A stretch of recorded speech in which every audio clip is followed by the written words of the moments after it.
Granny's Family Classics presents The First Christmas Tree, a story of the forest by Henry Van Dyke. Read by Granny. 1. The Call of the Woodsman. 1.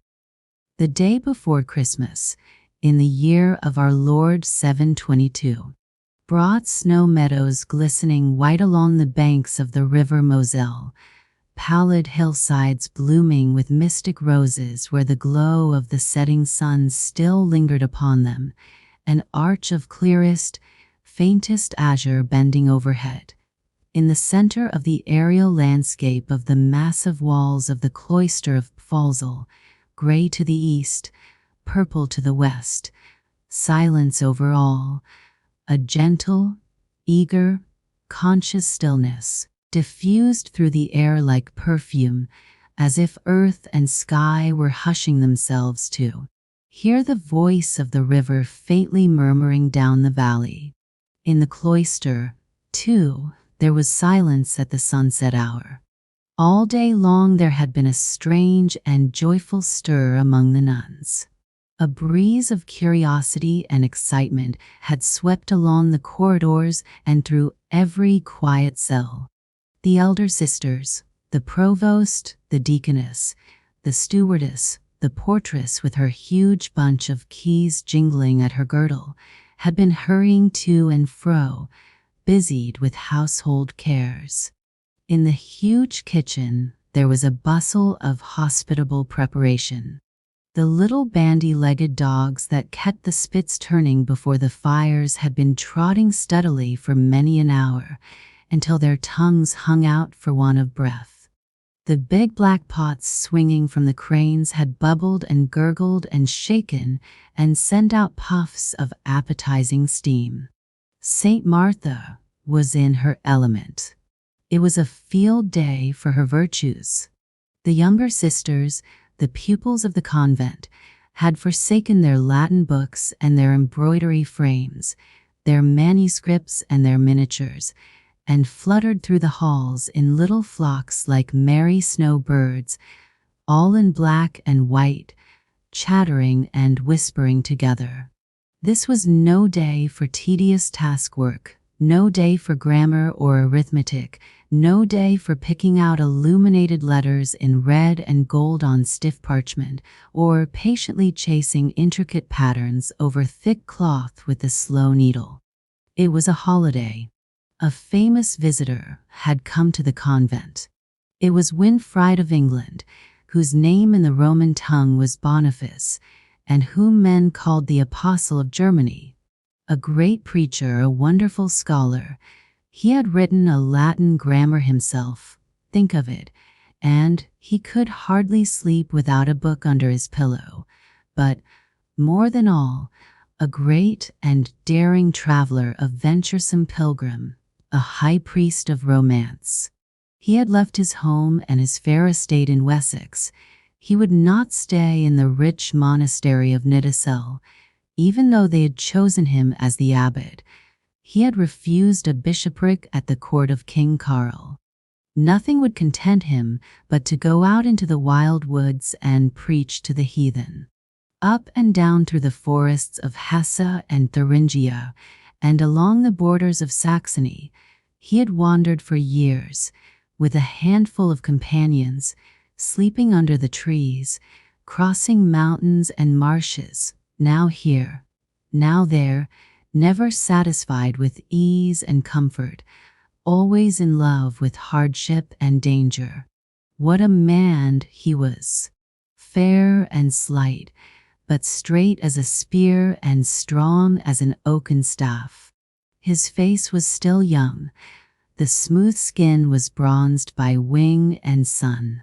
His gray eyes, clear and kind, flashed like fire when he spoke of his adventures and of the evil deeds of the false priests with whom he had contended. What tales he had told that day! Not of miracles wrought by sacred relics, nor of courts and councils and splendid cathedrals, though he knew much of these things, and had been at Rome and received the Pope's blessing. But today he had spoken of long journeyings by sea and land, of perils by fire and flood, of wolves and bears and fierce snowstorms and black nights in the lonely forest, of dark altars of heaven gods and weird, bloody sacrifices and narrow escapes from wandering savages. The little novices had gathered around him, and their faces had grown pale and their eyes bright as they listened with parted lips, entranced in admiration, twining their arms about one another's shoulders and holding closely together, half in fear, half in delight. The older nuns had turned from their tasks and paused, in passing by, to hear the pilgrim's story. Too well they knew the truth of what he spoke. Many a one among them had seen the smoke rising from the ruins of her father's roof. Many a one had a brother far away in the wild country to whom her heart went out night and day, wondering if he were still among the living. But now the excitements of that wonderful day were over. The hours of the evening meal had come. The inmates of the cloister were assembled in the refectory. On the dais sat the stately Abbess Agila, daughter of King Dagobert, looking a princess indeed, in her violet tunic, with the hood and cuffs of her long white robe trimmed with fur, and a snowy veil resting like a crown on her snowy hair. At her right hand was the honored guest, and at her left hand her grandson, the young Prince Gregor, a big, manly boy, just returned from school. The long, shadowy hall, with its dark brown raters and beams, the double rows of nuns, with their pure veils and fair faces, the ruddy flow of the slanting sunbeams striking upwards through the tops of the windows, and painting a pink glow high up on the walls. It was all as beautiful as a picture, and as silent. For this was the role of the cloister, that at the table all should sit in stillness for a little while, and then one should read aloud, while the rest listened. "It is the turn of my grandson to read today," said the abbess to Winfried. "We shall see how much he has learned in the school. Read, Gregor, the place in the book is marked." The tall lad rose from his seat and turned the pages of the manuscript. It was a copy of Jerome's version of the scriptures in Latin, and the marked place was in the letter of St. Paul to the Ephesians, the passage where he describes the preparation of the Christian as the arming of a warrior for glorious battle. The young voice rang out clearly, rolling the sonorous words, without slip or stumbling, to the end of the chapter. Winfried listened, smiling. "My son," said he, as the reader paused, "thou was bravely read. Understandest thou what thou readest?" "Surely, father," answered the boy. "It was taught me by the masters at Treves, and we have read this epistle clear through, from beginning to end, so that I almost know it by heart." Then he began again to repeat the passage, turning away from the page as if to show his skill. But Winfried stopped him with a friendly lifting of the hand. "No, so, my son. That was not my meaning. When we pray, we speak to God. When we read, it is God who speaks to us. I ask whether thou hast heard what he has said to thee, in thine own words, in the common speech. Come, give us again the message of the warrior and his armor and his battle, in the mother tongue, so that all can understand it." The boy hesitated, blushed, stammered. Then he came around to Winfried's seat, bringing the book. "Take the book, my father," he cried, "and read it for me. I cannot see the meaning plain, though I love the sound of the words. Religion I know, and the doctrines of our faith, and the life of priests and nuns in the cloister, for which my grandmother designs me, though it likes me little. And fighting I know, and the life of warriors and heroes, for I have read of it in Virgil and the ancients, and heard a bit from the soldiers at Treves, and I would fain taste more of it, for it likes me much. But how the two lives fit together, or what need there is of armor for a clerk in holy orders, I can never see. Tell me the meaning, for if there is a man in all the world that knows it, I am sure it is none other than thou. So Winfried took the book and closed it, clasping the boy's hand with his own. Let us first dismiss the others to their vespers, said he, lest they should be weary. A sign from the abbess, a chanted benediction, a murmuring of sweet voices, and a soft rustling of many feet over the rushes on the floor. The gentle tide of noise flowed out through the doors and ebbed away down the corridors. The three at the head of the table were left alone in the darkening room. Then Winfried began to translate the parable of the soldier into the realities of life. At every turn he knew how to flash a new light into the picture out of his own experience. He spoke of the combat with self, and of the wrestling with dark spirits in solitude. He spoke of the demons that men had worshipped for centuries in the wilderness, and whose malice they invoked against the stranger who ventured into the gloomy forest. Gods, they called them, and told strange tales of their dwelling among the impenetrable branches of the oldest trees and in the caverns of the shaggy hills, of their riding on the wind horses and hurling spears of lightning against their foes. Gods they were not, but foul spirits of the air, rulers of the darkness. Was there not glory and honor in fighting with them, in daring their anger under the shield of faith, in putting them to flight with the sword of truth? What better adventure could a brave man ask than to go forth against them, and wrestle with them, and conquer them? Look you, my friends, said Winfried, how sweet and peaceful is this convent tonight, on the eve of the nativity of the Prince of Peace. It is a garden full of flowers in the heart of winter, a nest among the branches of a great tree shaken by the winds, a still haven on the edge of a tempestuous sea. And this is what religion means for those who are chosen and called to quietude and prayer and meditation. But out yonder in the wide forest, who knows what storms are raving tonight in the hearts of men, though all the woods are still? Who knows what haunts of wrath and cruelty and fear are closed tonight against the advent of the Prince of Peace? And shall I tell you what religion means to those who are called and chosen to dare and to fight and to conquer the world for Christ? It means to launch out into the deep. It means to go against the strongholds of the adversary. It means to struggle to win an entrance for their master everywhere. What helmet is strong enough for this strife save the helmet of salvation? What breastplate can guard a man against these fiery darts but the breastplate of righteousness? What shoes can stand the wear of these journeys but the preparation of the gospel of peace?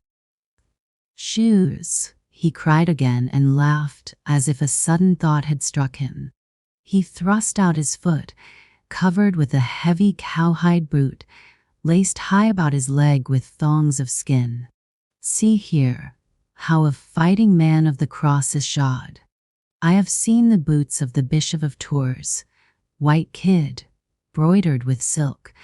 A day in the bogs would tear them to shreds. I have seen the sandals that the monks use on the high roads, yes, and worn them. 10 pair of them have I worn out and thrown away in a single journey. Now I shoe my feet with the toughest hides, hard as iron. No rock can cut them, no branches can tear them. Yet more than 1 pair of these have I outworn, and many more shall I outwear ere my journeys are ended.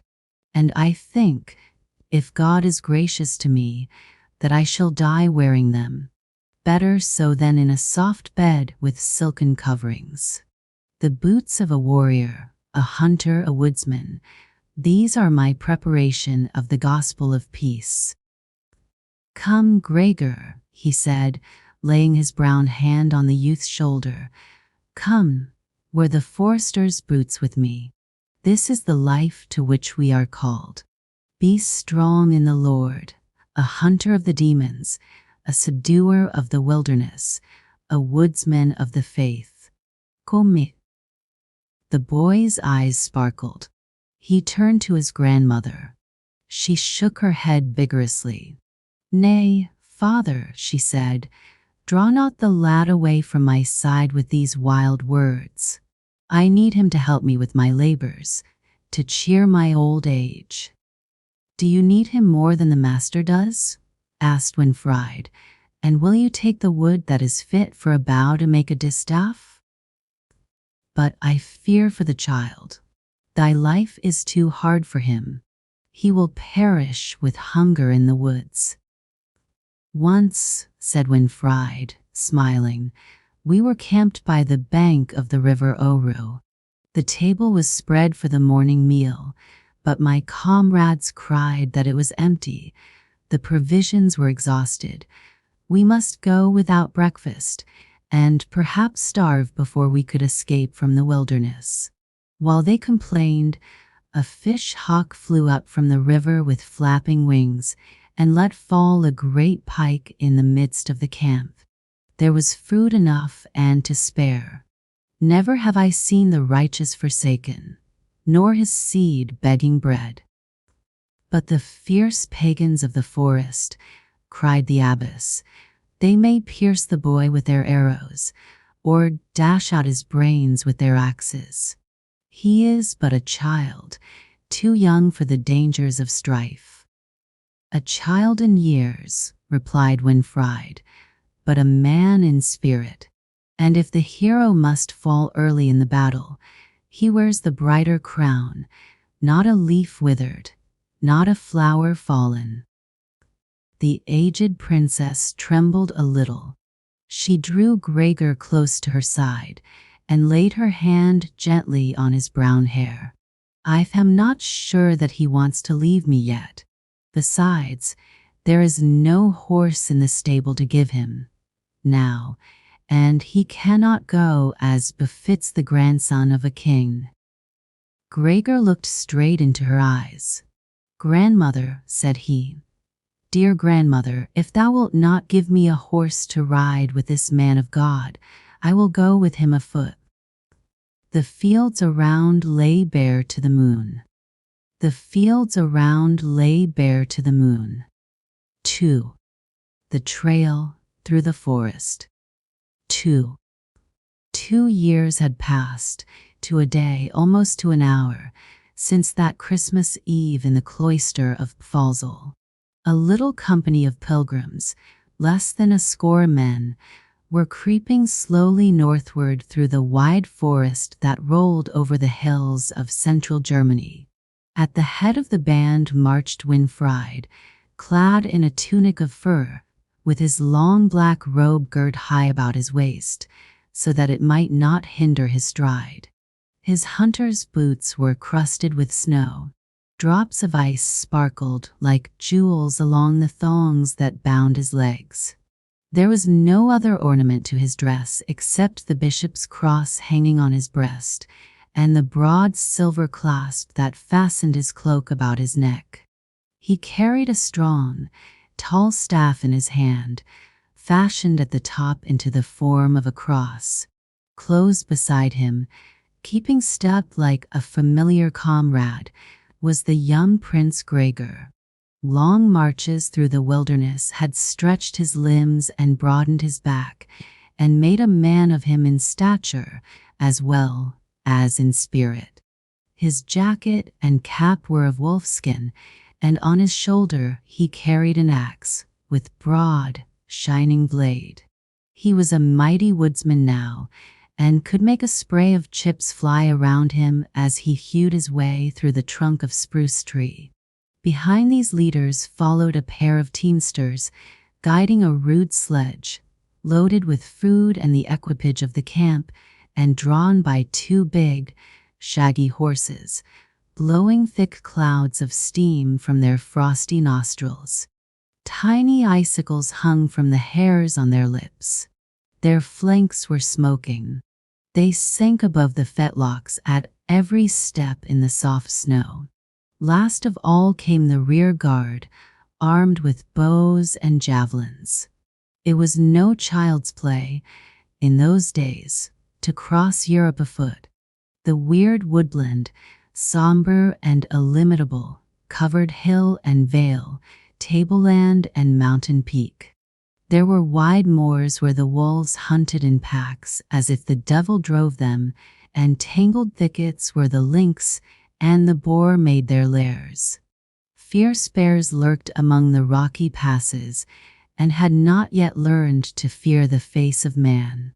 The gloomy recesses of the forest gave shelter to inhabitants who were still more cruel and dangerous than beasts of prey, outlaws and sturdy robbers, and mad were wolves and bands of wandering pillagers. The pilgrim who would pass from the mouth of the Tiber to the mouth of the Rhine must travel with a little army of retainers, or else trust in God and keep his arrows loose in the quiver. The travelers were surrounded by an ocean of trees, so vast, so full of endless billows, that it seemed to be pressing on every side to overwhelm them. Gnarled oaks, with branches twisted and knotted as if in rage, rose in groves like tidal waves. Smooth forests of beech trees, round and gray, swept over the knolls and slopes of land in a mighty ground swell. But most of all, the multitude of pines and firs, innumerable and monotonous, with straight, stark trunks and branches woven together in an unbroken hood of darkest green, crowded through the valleys and over the hills, rising on the highest ridges into ragged crests, like the foaming edge of breakers. Through this sea of shadows ran a narrow stream of shining whiteness, an ancient Roman road, covered with snow.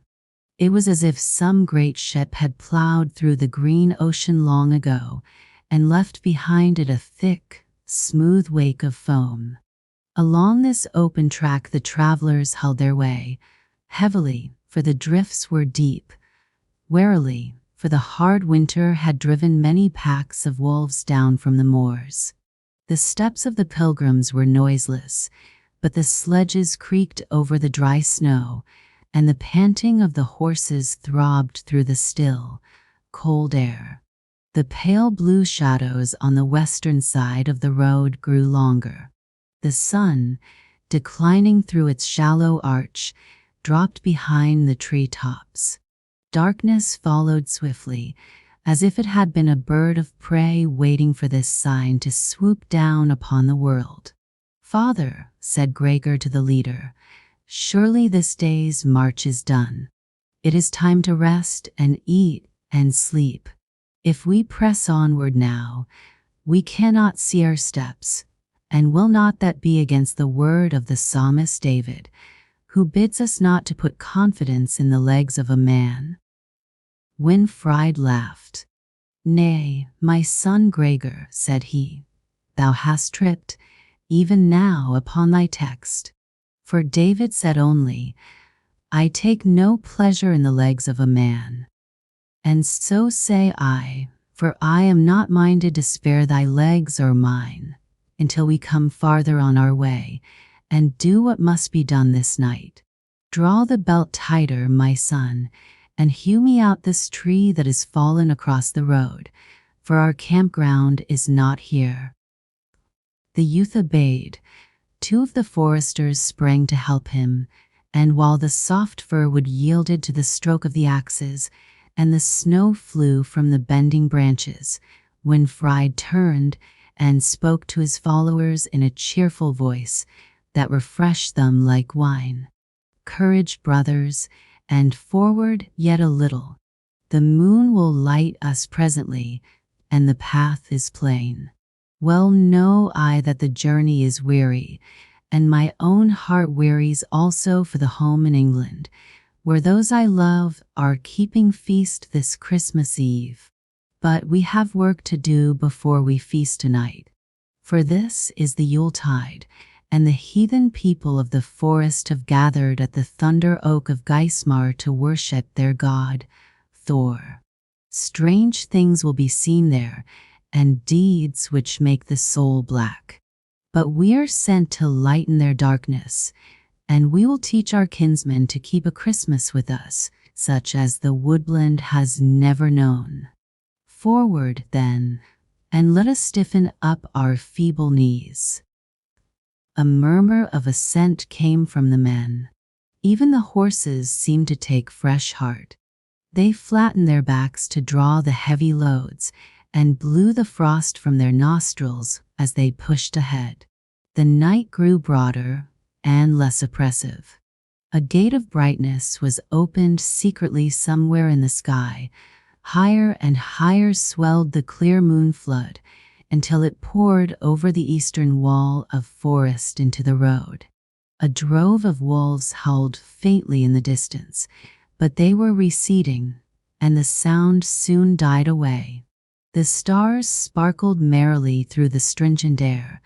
The small, round moon shone like silver. Little breaths of the dreaming wind wandered whispering across the pointed fir tops as the pilgrims toiled bravely onward, following their clue of light through a labyrinth of darkness. After a while the road began to open out a little. There were spaces of meadow land, fringed with alders, behind which a boisterous river ran, clashing through spears of ice. Rude houses of hewn logs appeared in the openings, each one casting a patch of inky blackness upon the snow. Then the travelers passed a larger group of dwellings, all silent and unlighted, and beyond they saw a great house with many outbuildings and enclosed courtyards, from which the hounds bayed furiously, and a noise of stamping horses came from the stalls. But there was no other sound of life. The fields around lay bare to the moon. They saw no man, except that once, on a path that skirted the farther edge of a meadow, 3 dark figures passed by, running very swiftly. Then the road plunged again into a dense thicket, traversed it, and climbing to the left, emerged suddenly upon a glade, round and level except at the northern side, where a swelling hillock was crowned with a huge oak tree. It towered above the heath, a giant with contorted arms, beckoning to the host of lesser trees. "Here," cried Winfried, as his eyes flashed and his hand lifted his heavy staff. "Here is the thunder oak, and here the cross of Christ shall break the hammer of the false god Thor." The sacred hammer of the god Thor. The sacred hammer of the god Thor. 3. The shadow of the thunder oak. 3. Withered leaves still clung to the branches of the oak, torn and faded banners of the departed summer. The bright crimson of autumn had long since disappeared, bleached away by the storms and the cold. But tonight these tattered remnants of glory were red again, ancient bloodstains against the dark blue sky. For an immense fire had been kindled in front of the tree. Tongues of ruddy flame, fountains of ruby sparks, ascended through the spreading limbs and flung a fierce illumination upward and around. Ward and around. The pale, pure moonlight that bathed the surrounding forests was quenched and eclipsed here. Not a beam of it sifted downward through the branches of the oak. It stood like a pillar of cloud between the still light of heaven and the crackling, flashing fire of earth. But the fire itself was invisible to Winfried and his companions. A great throng of people were gathered around it in a half-circle, their backs to the open glade, their faces towards the oak. Seen against that glowing background, it was but the silhouette of a crowd, vague, black, formless, mysterious. The travelers paused for a moment at the edge of the thicket and took counsel together. "It is the assembly of the tribe," said one of the foresters, "the great night of the council. I heard of it 3 days ago, as we passed through one of the villages. All who swear by the old gods have been summoned. They will sacrifice a steed to the god of war, and drink blood, and eat horse flesh to make them strong. It will be at the peril of our lives if we approach them. At least we must hide the cross, if we would escape death." "Hide me no cross," cried Winfried, lifting his staff, "for I have come to show it, and to make these blind folk see its power.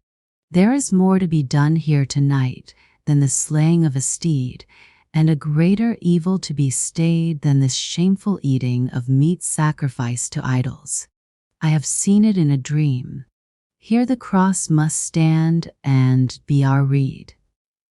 At his command the sledge was left in the border of the wood, with 2 of the men to guard it, and the rest of the company moved forward across the open ground. They approached unnoticed, for all the multitude were looking intently towards the fire at the foot of the oak. Then Winfried's voice rang out, "Hail, ye sons of the forest! A stranger claims the warmth of your fire in the winter night." Swiftly, and as with a single motion, 1,000 eyes were bent upon the speaker. The semicircle opened silently in the middle. Winfried entered with his followers. It closed again behind them. Then, as they looked round the curving ranks, they saw that the hue of the assemblage was not black, but white, dazzling, radiant, solemn.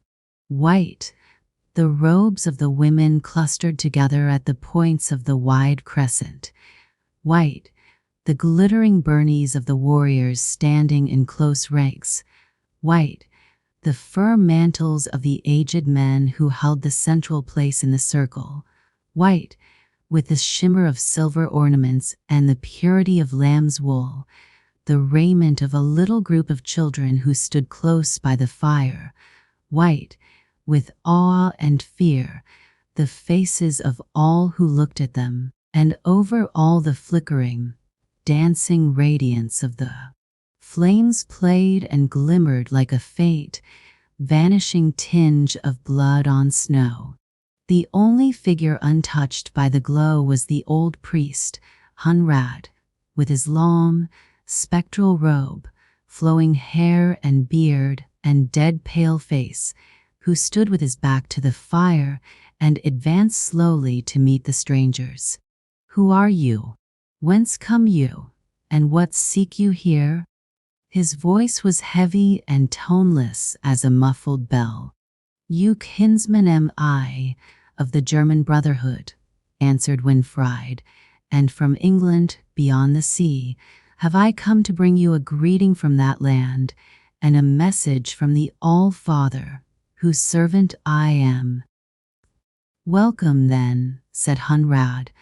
"Welcome, kinsmen, and be silent, for what passes here is too high to wait, and must be done before the moon crosses the middle heaven, unless, indeed, thou hast some sign or token from the gods. Canst thou work miracles?"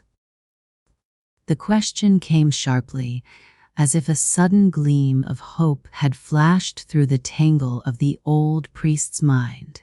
But Winfried's voice sank lower, and a cloud of disappointment passed over his face as he replied, "Nay, miracles have I never wrought, though I have heard of many, but the All-Father has given no power to my hands save such as belongs to common man. Stand still, Then, thou common man, said Hunrad scornfully, and behold what the gods have called us hither to do. This night is the death night of the sun god, Baldur the beautiful, beloved of gods and men. This night is the hour of darkness and the power of winter, of sacrifice and mighty fear. This night the great Thor, the god of thunder and war, to whom this oak is sacred, is grieved for the death of Baldur and angry with this people because they have forsaken his worship. Long is it since an offering has been laid upon his altar, long since the roots of his holy tree have been fed with blood.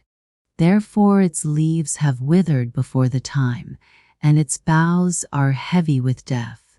Therefore the Slavs and the Wends have beaten us in battle. Therefore the harvests have failed, and the wolf hordes have ravaged the folds, and the strength has departed from the bow, and the wood of the spear is broken, and the wild boar has slain the huntsman. Therefore the plague is fallen on our dwellings, and the dead are more than the living in all our villages. Answer me, ye people, are not these things true?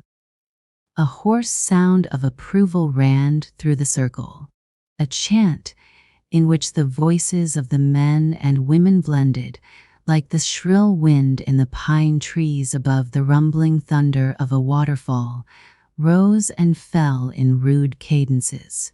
O Thor, the thunderer, mighty and merciless, spare us from smiting. Heave not thy hammer, angry, against us. Plague not thy people. Take from our treasure, richest of ransom, silver we send thee, jewels and javelins, goodliest garments, all our possessions, priceless, we proffer. Sheep will we slaughter, steeds will we sacrifice. Bright blood shall bathe thee, O tree of thunder. Life floods shall lave thee, strong wood of wonder. Mighty, have mercy, smite us no more. Spare us and save us. Spare us, Thor. 4. With two great shouts the song ended, and a stillness followed so intense that the crackling of the fire was heard distinctly. The old priest stood silent for a moment. His shaggy brows swept down over his eyes like ashes quenching flame. Then he lifted his face and spoke. None of these things will please the God. More costly is the offering that shall cleanse your sin, more precious the crimson dew that shall send new life into this holy tree of blood. Thor claims your dearest and your noblest gift. Hunrad moved nearer to the handful of children who stood watching the red mines in the fire and the swarms of spark serpents darting upward. They had heeded none of the priest's words and did not notice now that he approached them. So eager were they to see which fiery snake would go highest among the oak branches. Foremost among them, and most intent on the pretty game, was a boy like a sunbeam, slender and quick, with blithe brown eyes and laughing lips. The priest's hand was laid upon his shoulder. The boy turned and looked up in his face. "Here," said the old man, with his voice vibrating as when a thick rope is strained by a ship swinging from her moorings. "Here is the chosen one, the eldest son of the chief, the darling of the people. Hearken, Bernhard, wilt thou go to Valhalla, where the heroes dwell with the gods, to bear a message to Thor?" The boy answered, swift and clear, "Yes, priest, I will go if my father bids me. Is it far away? Shall I run quickly? Must I take my bow and arrows for the wolves?" The boy's father, the chieftain Gundhar, standing among his bearded warriors, drew his breath deep and leaned so heavily on the handle of his spear that the wood cracked. and his wife, Irma, bending forward from the ranks of women, pushed the golden hair from her forehead with one hand. The other dragged at the silver chain about her neck until the rough links pierced her flesh, and the red drops fell unheeded on the snow of her breast. A sigh passed through the crowd, like the murmur of the forest before the storm breaks. Yet no one spoke save Hunrad. "Yes, my prince, both bow and spear shalt thou have, for the way is long, and thou art a brave huntsman. But in darkness thou must journey for a little space, and with eyes blindfolded. Fearest thou?" "Not fear I," said the boy, "neither darkness, nor the great bear, nor the werewolf, for I am Gundhar's son, and the defender of my folk." Then the priest led the child in his raiment of lamb's wool to a broad stone in front of the fire. He gave him his little bow tipped with silver, and his spear with shining head of steel. He bound the child's eyes with a white cloth, and bade him kneel beside the stone with his face to the east. Unconsciously, the wide arc of spectators drew inward toward the center, as the ends of the bow draw together when the cord is stretched. Winfried moved noiselessly until he stood close behind the priest. The old man stooped to lift a black hammer of stone from the ground, the sacred hammer of the god Thor. Summoning all the strength of his withered arms, he swung it high in the air.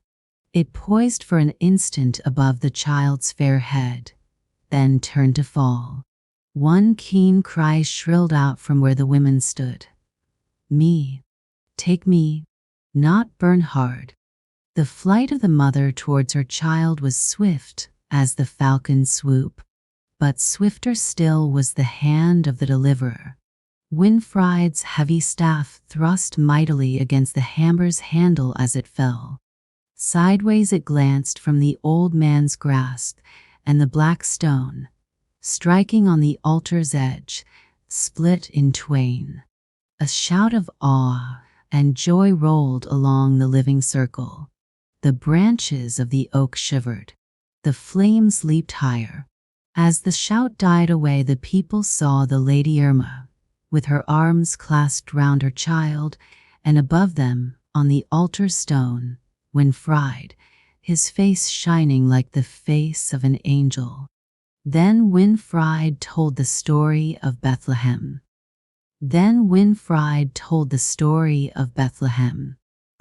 4. The felling of the tree. 4. A swift mountain flood rolling down its channel, a huge rock tumbling from the hillside and falling in midstream. The baffled waters, broken and confused, pausing in their flow, dash high against the rock, foaming and murmuring, with divided impulse, uncertain whether to turn to the right or the left. Even so, Winfried's bold deed fell into the midst of the thoughts and passions of the council. They were at a standstill. Anger and wonder, reverence and joy and confusion surged through the crowd. They knew not which way to move, to resent the intrusion of the stranger as an insult to their gods, or to welcome him as the rescuer of their darling prince. The old priest crouched by the altar, silent. Conflicting counsels troubled the air. Let the sacrifice go forward. The gods must be appeased. Nay, the boy must not die. Bring the chieftain's best horse and slay it in his stead. It will be enough. The holy tree loves the blood of horses. Not so. There is a better counsel yet. Seize the stranger whom the gods have led hither as a victim, and make his life pay the forfeit of his daring. The withered leaves on the oak rustled and whispered overhead. The fire flared and sank again. The angry voices clashed against each other and fell like opposing waves. Then the chieftain Gundhar struck the earth with his spear and gave his decision.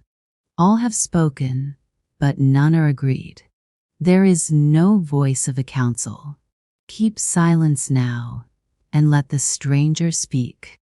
His word shall give us judgment, whether he is to live or to die. Winfried lifted himself high upon the altar, drew a roll of parchment from his bosom, and began to read. A letter from the great Bishop of Rome, who sits on a golden throne, to the people of the forest, Hessians and Thuringians, Franks and Saxons. In nomine Domini, Sancti et individui Trinitatis. Amen. A murmur of awe ran through the crowd. It is the sacred tongue of the Romans, the tongue that is heard and understood by the wise men of every land. There is magic in it. Listen. Winfried went on to read the letter, translating it into the speech of the people. We have sent unto you our brother Boniface, and appointed him your bishop, that he may teach you the only true faith, and baptize you, and lead you back from the ways of error to the path of salvation. Hearken to him in all things like a father. Bow your hearts to his teaching. He comes not for earthly gain, but for the gain of your souls. Depart from evil works. Worship not the false gods, for they are devils. Offer no more bloody sacrifices, nor eat the flesh of horses, but do as our brother Boniface commands you. Build a house for him that he may dwell among you, and a church where you may offer your prayers to the only living God, the Almighty King of heaven. It was a splendid message, proud, strong, peaceful, loving. The dignity of the words imposed mightily upon the hearts of the people. They were quieted as men who have listened to a lofty strain of music. Tell us then, said Gundhar, what is the word that thou bringest to us from the Almighty? What is thy counsel for the tribes of the woodland on this night of sacrifice? This is the word, and this is the counsel, answered Winfried. Not a drop of blood shall fall tonight, save that which pity is drawn from the breast of your princess, in love for her child.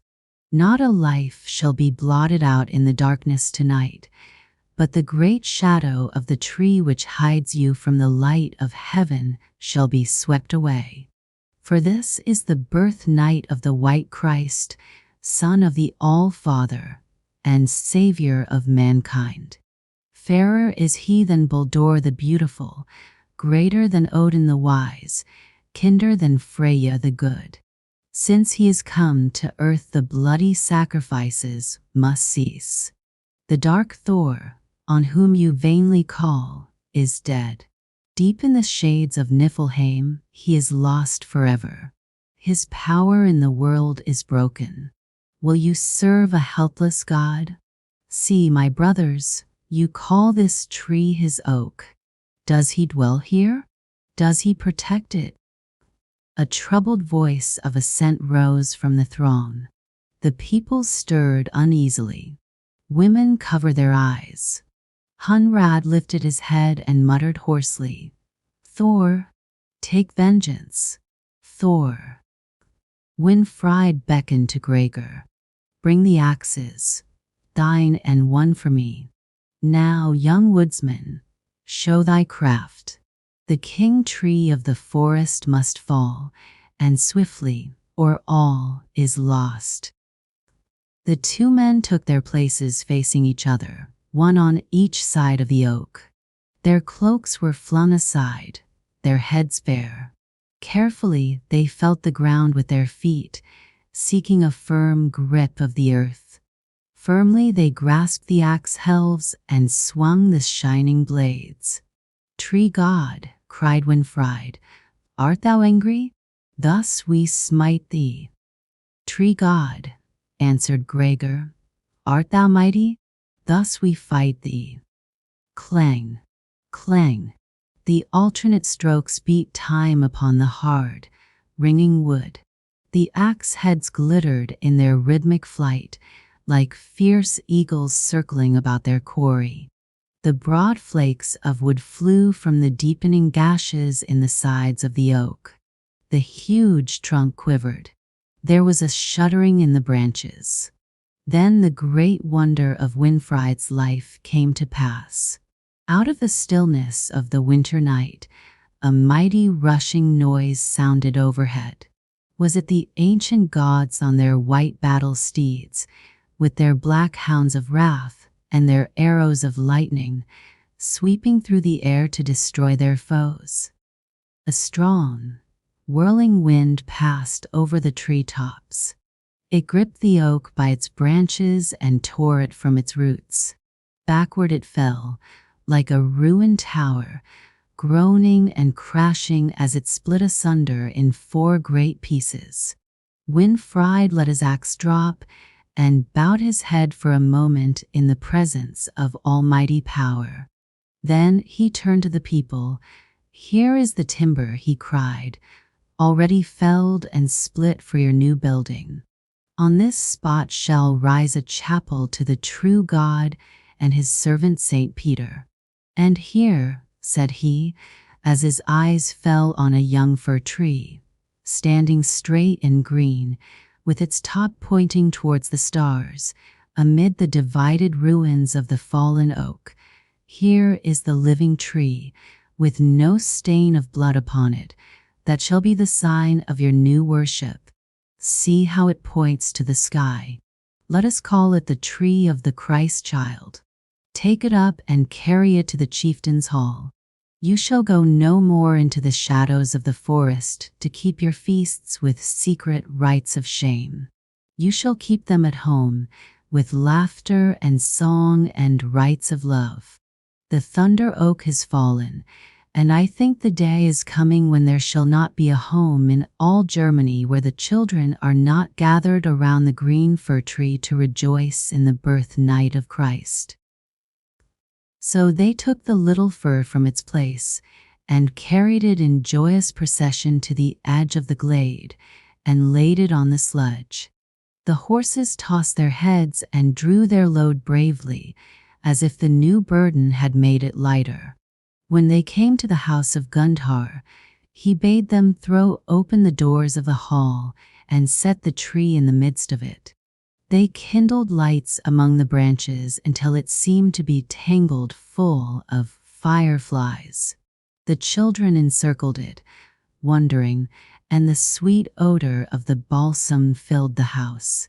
Then Winfried stood beside the chair of Gundhar, on the dais at the end of the hall, and told the story of Bethlehem, of the babe in the manger, of the shepherds on the hills, of the host of angels and their midnight psalm. All the people listened, charmed into stillness. But the boy Bernhard, on Irma's knee, folded by her soft arm, grew restless as the story lengthened and began to prattle softly at his mother's ear. "Mother," whispered the child, "why did you cry out so loud when the priest was going to send me to Valhalla?"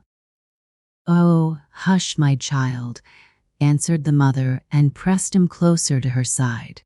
"Mother," whispered the boy again, laying his finger on the stains upon her breast, "see, your dress is red. What are these stains? Did someone hurt you?" The mother closed his mouth with a kiss. "Dear, be still and listen." The boy obeyed. His eyes were heavy with sleep, but he heard the last words of Winfried as he spoke of the angelic messengers flying over the hills of Judea and singing as they flew. The child wondered and dreamed and listened. Suddenly, his face grew bright. He put his lips close to Irma's cheek again. "Oh, mother," he whispered very low, "do not speak. Do you hear them? Those angels have come back again. They are singing now behind the tree."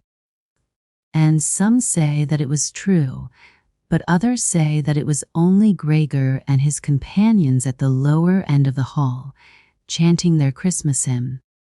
All glory be to God on high, and to the earth be peace, goodwill henceforth from heaven to men, begin and never cease.